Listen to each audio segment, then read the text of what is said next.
আল্লাহ নবী ঘুমের থেকে জেগে হযরত আলীকে ডেকে বলেন, আলী, আল্লাহ অর্ডার করেছেন আমি মদিনায় চললাম, আমার বিছানার পরে আমার চাদর গায়ে দিয়ে শুয়ে থাকো।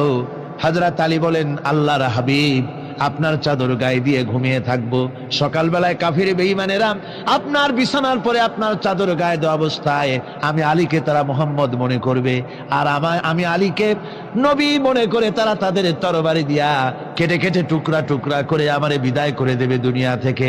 এতটুকুনো পরোয়া করি না, বরং আমার দিলের মধ্যে এটাই তৃপ্তি থাকবে যে আমি আলীর জীবনের বিনিময় আল্লাহর হাবিব দুনিয়ায় বেঁচে আছেন। নবীজি ঘরের থেকে বেরোলেন, চতুর্দিকে কাফেররা দাঁড়ানো। আল্লাহ নবী হাতে এক মুষ্টি বালু হাতে নিয়ে শাহ হাতেল বজু পড়ে 3 বার দম করে বালুগুলো ছেড়ে দিলেন। বালিগুলি ঘরের চতুর্দিকে কাফেরদের চোখে চলে গেল।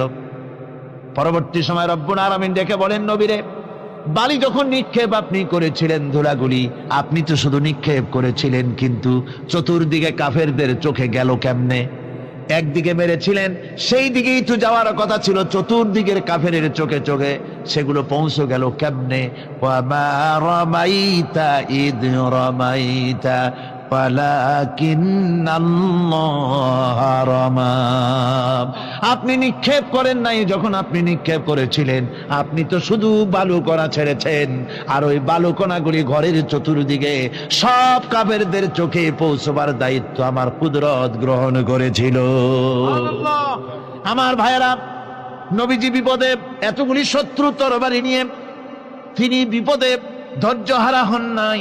আস্তে করে ঘরের থেকে বেরিয়ে হযরত আবু বকরের বাড়িতে গিয়ে হাজির। দরজায় গিয়ে আওয়াজ দিলেন, আবু বকর। অমনি দরজা খুলে গেল। লাব্বাইক ওয়া সাদাইক। হুজুর বলেন, আবু বকর রে, একটা ডাকে কেমনে সাড়া দিলে? তুমি কি ঘুমাইছিলে না? হযরত আবু বকর বলেন, হুজুর, আপনি বলেছেন আমাকে নিয়ে হিজরত করবেন, আমি মনে মনে চিন্তা করেছি, না জানি কত রাত্রে নবীজি আসেন, উঠতে যদি আমার দেরি হয়ে যায়, নবীজি যদি দরজার কাছে দাঁড়ায় দাঁড়ায় আমার ডাকাডাকি করে, আর আমি যদি ঘুমায় থাকি, তাহলে আল্লাহর নবীর সঙ্গে বেয়াদবি হয়ে যাবে। এই মনে করে বিছানায় না ঘুমাইয়া আপনার গলার আওয়াজ শোনার জন্য এই দরজার সঙ্গে পিঠ লাগাইয়া লাগাইয়া দাঁড়াইয়া ঘুমাচ্ছিলাম। আল্লাহর নবী হযরত আবু বকরকে সঙ্গে করে নিয়ে চললেন মদিনার দিকে। উল্টা পথে রওনা করলেন। বারবার কাবা শরীফের দিকে তাকাতে লাগলেন। বুখারী শরীফে এসেছে, নবীজি বারবার কাবার দিকে তাকিয়ে বলতেছেন, রে কাবা, বড় আশা ছিল তোর কাছে থাকবো, তোর খেদমত করব, কিন্তু তোর নিষ্ঠুর সন্তানেরা তোর কাছে আমারে থাকতে দিল না রে। আল্লাহ নবী মিসফালা দিয়ে জাবালে কেদোয়ার উপর দিয়ে চলে গেলেন জাবালে সুরে। গুহার কাছে যখন গিয়েছেন, ফজর রক্ত হয়ে গেল।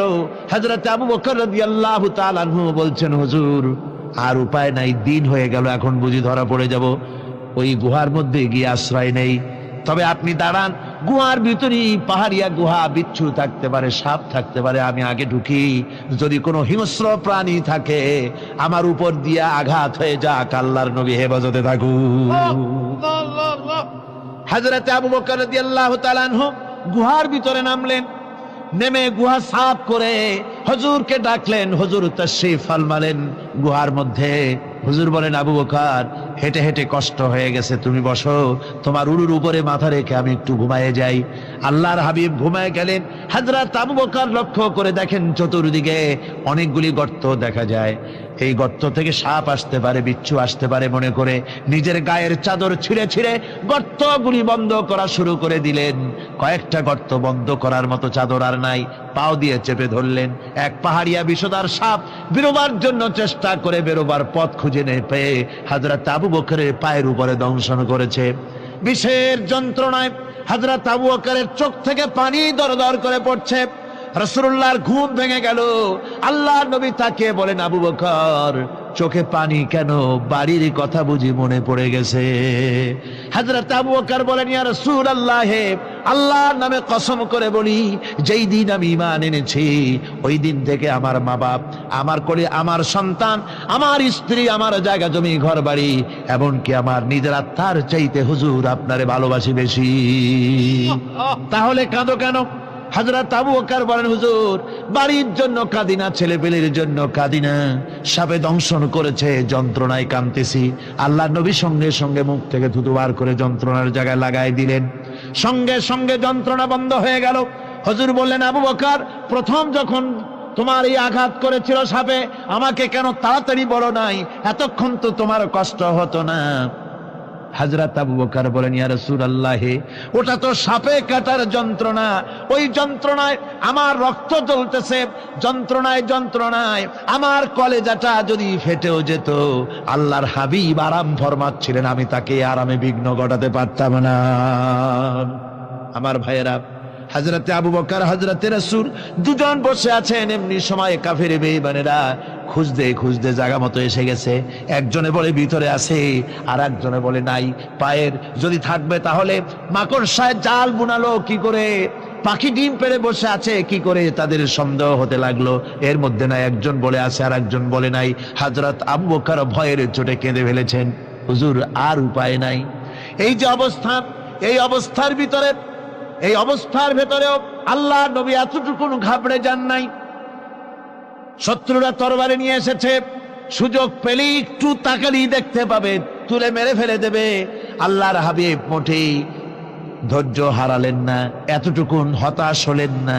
আল্লাহ পাকের হাবিব তার সাথীকে কি বললেন, তখন কোরআনে কারীম সূরা তাওবার মধ্যে আল্লাহ তা উদ্ধৃত করেছেন মুমিনদের জন্য, ইযহুমা ফিল গার إذ يقول لصاحبه لا تحزن إن الله معنا। ও আমার সাথী, ও বন্ধু, ভয় করো না, চিন্তা করো না, আমরা মাইনরিটি নই, আমরাই মেজরিটি। তার কারণ আল্লাহ আমাদের সাথে আছেন। সুবহানাল্লাহ, আল্লাহ আমাদের সাথে আছে। আর বন্ধুগণ, কোরআনে কারীমে রব্বুল আলামিন বলেন, فأنزل الله سكينته عليه وأيده بجنود لم تروها। আল্লাহ পাক তার মনের মধ্যে গভীর প্রশান্তি এবং স্বস্তি দান করলেন, আর এমন সৈন্য দিয়ে সাহায্য করলেন যে সৈন্যদেরকে তোমরা দেখতে পাও না।